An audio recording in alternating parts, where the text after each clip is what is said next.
Kekerasan seksual pada perempuan. Kami dari kelompok 2 dengan beranggotakan 5 orang. Yang pertama ada Aulia Hidayanti dengan NIM 11012131092. Yang kedua ada Davin Rizky Anhar dengan NIM 11012131272. Yang ketiga ada Gita Siti Nurhaliza dengan NIM 110121022.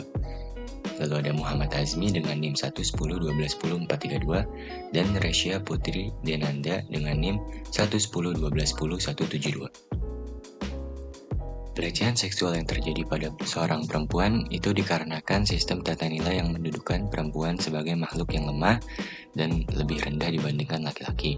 Perempuan masih ditempatkan dalam posisi subordinasi dan marginalisasi yang harus dikuasai, dieksploitasi, dan diperbudak oleh laki-laki. Dan juga karena perempuan dipandang sebagai warga negara kelas 2 atau second class. Perlindungan hukum yang dapat diberikan terhadap perempuan yang menjadi korban tindak kekerasan atau pelecehan seksual dapat diberikan melalui Undang-Undang Nomor 23 Tahun 2004 tentang PKDRT dan KUHP yang menyangkut perkosaan. Pasal 205 KUHP yang merupakan tindakan kekerasan yang sangat tinggi dan merupakan tindakan hak-hak asasi manusia yang paling kejam terhadap perempuan. Juga oleh UU Nomor 13 Tahun 2006, khususnya pada Pasal 5, Pasal 8, dan Pasal 9 yang merupakan hak dari seorang perempuan yang menjadi korban. Pelecehan seksual pada dasarnya merupakan kenyataan yang ada dalam masyarakat dewasa ini bahwa tindakan kekerasan terhadap perempuan banyak dan sering terjadi di mana-mana. Demikian juga dengan kekerasan atau pelecehan seksual, terlebih perkosaan. Kekerasan terhadap perempuan adalah suatu tindakan yang tidak manusiawi. Tetapi perempuan berhak juga menikmati dan memperoleh perlindungan hak asasi manusia dan kebebasan di segala bidang. Lalu ada bentuk kekerasan seksual, yaitu yang pertama ada pemerkosaan, yang kedua intimidasi seksual termasuk ancaman atau percobaan pemerkosaan, pelecehan seksual, eksploitasi seksual, perdagangan perempuan untuk tujuan seksual, prostitusi paksa, perbudakan seksual, pemaksaan perkawinan termasuk cerai gantung. Lalu ada pemaksaan kehamilan, pemaksaan aborsi, pemaksaan kontrasepsi dan sterilisasi, penyiksaan seksual, penghukuman tidak manusiawi dan bernuansa seksual, praktik tradisi bernuansa seksual yang membahayakan atau mendiskriminasi perempuan, dan yang terakhir adalah kontrol seksual termasuk lewat aturan diskriminatif beralasan moralitas dan agama.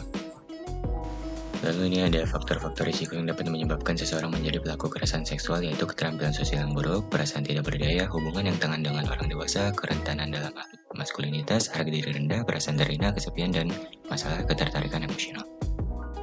Terdapat sekitar 736 juta perempuan tercatat pernah mengalami kekerasan fisik atau seksual oleh pasangan atau non-pasangan. Ini merupakan pembaruan data yang dihimpun mulai dari tahun 2000 sampai tahun 2018. Dari data terbaru yang disampaikan WHO, menyebutkan 1 dari 3 perempuan pernah mengalami kekerasan seksual. Jumlah ini sebagian besar tetap tidak berubah selama 1 dekade terakhir. Kekerasan terhadap perempuan bahkan menyasar golongan usia yang dikategorikan muda. Terdapat 1 dari 4 perempuan muda dengan rentang usia 15-24 tahun pernah mengalami kekerasan, yang telah menjalin hubungan dan mengalami kekerasan yang dilakukan oleh pasangannya pada saat mereka mencapai usia pertengahan 20-an. Lalu lanjut, di sini ada bagian tentang kekerasan seksual yang mana ada pencegahan dan penanganan.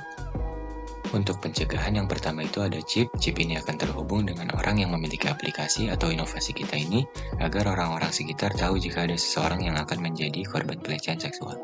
Dan orang tersebut bisa membantu menghubungi polisi lewat aplikasi tersebut. Atau jika tidak ada respon aplikasi, akan terhubung otomatis dengan pihak polisi secara otomatis. Selain bisa terhubung dengan orang sekitar, tombol ini akan terhubung dengan polisi terdekat, dan polisi akan langsung menuju ke posisi korban. Nah, gimana caranya polisi ini tahu posisi korban? Tentu chip ini akan memberitahu posisi korban, identitas korban juga. Lalu yang kedua ada aplikasi. Aplikasi ini lebih ke setelah kejadian, karena sekarang zamannya digital, korban bisa menghubungi psikolog menggunakan aplikasi ini dan menceritakan apapun kejadian, atau bahkan bisa saja orang yang memiliki aplikasi ini bantu untuk menghubungi polisi karena melihat seseorang wanita dilakukan dengan tidak senonoh, mau dengan pacarnya sendiri, ayahnya sendiri, bosnya sendiri, dan lain-lain, maupun oleh orang yang tidak dikenal. Nah, jam tangan dan cincin juga bisa memiliki tombol chip. Dan jam tangan digital model sekarang bisa terhubung ke aplikasi yang kita buat juga. Kalau CCTV itu lebih ke basic pengawasan saja.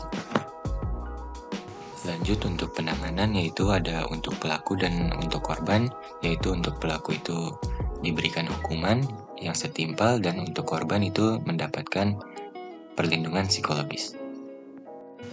Baik, untuk kesimpulannya, berdasarkan pernyataan bahwa kekerasan terhadap perempuan berbasis gender yang mengakibatkan bahaya seksual dan mental fisik termasuk ancaman tindakan seperti pemaksaan untuk perampasan sewenang-wenang baik yang terjadi di depan umum atau dalam kehidupan pribadi. Kekerasan atau pelecehan seksual yang terjadi pada perempuan dikarenakan sistem tata nilai yang mendudukan perempuan sebagai makhluk yang lemah dan rendah dibandingkan laki-laki. Perempuan masih ditempatkan dalam posisi subordinasi dan marginalisasi yang harus dikuasai, dieksploitasi, dan diperbudak oleh laki-laki. Dan juga karena perempuan masih dipandang sebagai second class citizens. Kekerasan seksual terhadap perempuan adalah kejahatan universal. Di balik suburnya kekerasan seksual terhadap perempuan adalah disebabkan oleh budaya patriarki yang menyebabkan diskriminasi dan ketidakadilan dalam masyarakat. Ketidakadilan dalam masyarakat dapat kita lihat dari praktik perlakuan hak istimewa terhadap laki-laki. Jadi sejak kecil laki-laki diajarkan agar mempunyai sifat yang berani, kuat, tangguh, sehingga sifat tersebut selalu ingin mereka tampakkan kepada siapapun.